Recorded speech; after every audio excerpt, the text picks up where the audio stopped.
What's up guys, and welcome back to another video. Today we're going to be talking about our old friend, the Xbox Elite Series 2 controller. I wanted to bust this out and talk a little bit about my now even longer term experience with the controller, covering just about 3 years of time, and find out if it's still worth your money in 2023. The last time we spoke in late 2020 about the Elite Series 2 controller, I had it for just about a year. The controller came out in fall of 2019 after following up the Elite Series 1 controller that came out, I want to say in 2016 or 2017. The Elite Series 2 controller added a number of awesome features, and honestly, from that perspective, the features standpoint is still a big win and a big selling point with this controller. One thing that's really interesting is they've actually been able to add new things to this controller even well after it's come out. One of the most recent firmware updates allows you to actually change the color here on the LED. You can set it per profile, so if you change profiles, you can see there, just cycling through them, it changes colors. I think that's a pretty neat additional feature. When I was actually going in to configure it myself, one thing that I noticed that was really interesting is you can, again, set it by profile, so you can have multiple different color options available in there at any given point in time. But you also could even add a hex code directly in there. So if you have a specific color, it's a brand, if you're a streamer, or just a color pattern that you like that fits your aesthetic, you can take an exact hex code and input that in there. It's pretty simple to do. You just need to either plug your controller directly into your Xbox and go into the accessories app, or plug it into your console and upload the Windows version of the Xbox accessories app. In there, you just go in and configure the controller just like you would mapping any of the buttons, and you can scroll over to that color option and set those colors. Under the custom tab, you can then go down and that's where you can set your hex code. So again, we talked a bit about this in the last video, but I think the features of the controller, the paddles, the charging capabilities, the additional hair trigger locks, everything about this controller from a feature standpoint is an absolute home run, and I still think so 2+ years later. So definitely if you're looking for a paddle controller, if you're looking at Scuff and other brands, I think the Xbox Elite controller is right up there and should be considered. That said, I have run into a couple of the quality issues that we've talked quite a bit about in the comments of that last video. So I wanted to address a few of my thoughts here, just to give you an update on how a couple more years of wear and tear may have broken down the controller a bit more. Overall, I haven't had that many issues. I know a lot of people complain, and this is not unique to just the Elite controller, but complain about stick drift. That's not something I've run into, but it must just be the way I use my controllers. I don't push it hard enough, or I don't have big enough hands and I'm mashing it that it seems to do something. That's something that seems to be unique person to person, so I can't say I've had any significant drift issues on either stick thus far on the controller. All of the buttons are still working great. I would say the A button, I can tell, doesn't have quite the same click as the other three when you push it down, so there's a little bit of degradation there on the main button that you use, but still works fine. Haven't had any issues with it accepting input. Now the bumpers.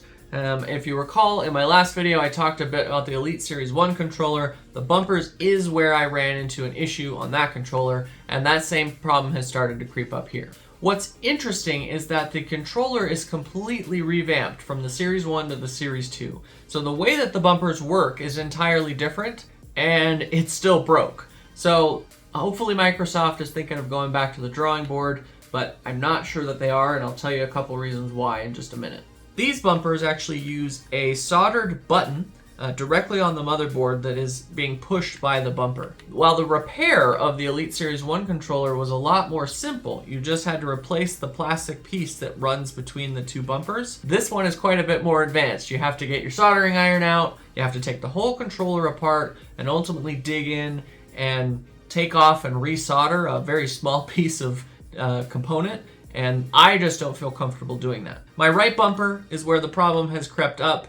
It works intermittently. I'll have gaming sessions where I'm able to use the bumper pretty much exclusively and I don't run into any problems. But then there's other times where it doesn't register input at all. So it really comes down to just a finicky button. It's likely maybe disconnecting from the motherboard inside the controller or something, again, that would need to be resoldered to be fixed, which is beyond my technical capacity. So what I've done to fix this is actually mapped my right bumper to one of my paddles. So I've effectively removed the need to use that bumper and have it in an alternate place. It's not a perfect solution. It removes a possible paddle location to put a different bumper. However, I've been happy with it thus far, and once I kind of got used to that being the bumper, I haven't had any problems. That said, I don't want to make excuses. It is absolutely disappointing that I'm having issues with this controller. At the price point that this is offered, you shouldn't have this level of degradation in the controller, regardless. While stick drift has been around for years, going back to the 360 controller, having issues still with the bumpers and the basic buttons is a problem, in my opinion, and I think that they need to find a way to make sure that this controller can last as long as a console or longer at the price point that they're offering it at. There's been some updates from Microsoft to the Elite Series line of controllers, and I wanted to highlight a few of those there and what I think it means as far as the quality and the long-running issues like stick drift and buttons not working. A while ago, they released what they're calling the core version of the Elite controller, and it's in white, but that's okay. But ultimately, that core version of the controller doesn't come with the kit of accessories and extras that the current Series 2 full version comes with. That did lower the price point from $180 to $130, so it was a savings to the consumer. But what's interesting is I think that acknowledges that you have to buy replacement Series 2 controllers, right? Why keep the price up and give you a whole set of more paddles and more joysticks when you already have that on your current Elite Series 2 controller and you're buying the cheaper one as a replacement? So that's my fear, is that Microsoft is sort of acknowledging that they can't get past this issue of things breaking down. And so this is their fix, to give you a slightly cheaper version, not quite as much money to shell out to replace your Elite controller. You know, you don't need those extra paddles and things. I hope I'm wrong. I hope they're still working on a Series 3, an upgraded version with hopefully even better shelf life. But that's what it looks like to me. The fact that they haven't come out with a black version of the core is a little interesting, but ultimately the white version is there. What's really cool though is that they added the Elite Series controller into the Xbox Design Lab. For those that don't know, the Xbox Design Lab is where you can go on Xbox's website and actually build and customize your own controller. You get to pick the color scheme and change any element to whatever color you want.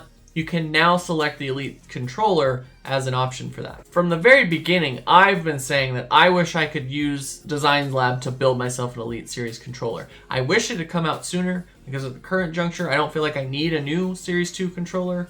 But if this one ever fully breaks, that's probably what I would do, is go on to the Design Lab and put together a custom one. And my favorite part is that you can add customization and add your gamer tag to the front just to make it a little more personalized, which I think is a really nice touch and really awesome. By far my favorite thing that they've come out since my last video was the Halo Infinite Special Edition Elite Series 2 controller.